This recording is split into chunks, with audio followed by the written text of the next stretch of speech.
Alright guys, quick video on hypoplastic left heart syndrome. This topic shows up on step 2, so I thought I'd make a video on it because I had a tough time learning it as well. Alright, so this is what normal circulation looks like in a normal healthy person. Okay, so you've got your right side of circulation and your left side of circulation. Starting from the right atrium, you go through the tricuspid valve, into the right ventricle, out the pulmonary artery and into the lungs for oxygenation. Alright? Once the blood gets oxygenated, it goes up the pulmonary vein and into the left atrium, and then through the mitral valve, and into the left ventricle, and then here is the aortic valve. Out the aorta, it gets ejected to the rest of the body. Once the body uses the blood, the deoxygenated blood will be returned back into the right atrium and into the lungs. Cycle continues. Fair enough, okay? Now, hypoplastic left heart syndrome, problem is that the left side of the heart, left atrium, left ventricle, aorta, they basically haven't developed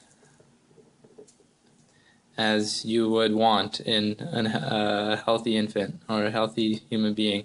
So now what happens is that the right side of the heart takes over compensation because the left ventricle, left atrium, the aorta isn't doing much. Now think of it as just not having a left side for your heart, and the right side is doing all of the work and even ejecting blood into the rest of the body. Now you might be like, how's that even possible?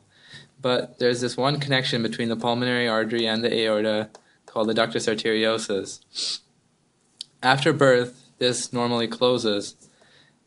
Okay? And if this was to close in a patient with hypoplastic left heart syndrome, there would be no way for blood to flow into the rest of the body.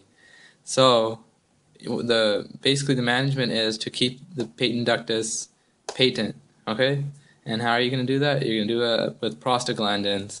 So this will remain open, and a little bit of blood flow can keep going through into the whatever aorta you have, well, not much of it, and into the rest of the body. Now, the thing is, obviously this isn't good enough to sustain normal life.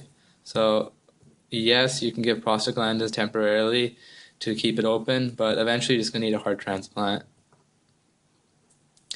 And obviously this is really severe because you can't be living without a left heart. So this is a very common cause of heart failure in the first week.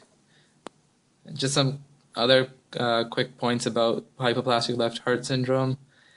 Since the fact that you're bringing deoxygenated blood over and over, metabolic acidosis is also present in the body of a patient with hypoplastic left heart syndrome.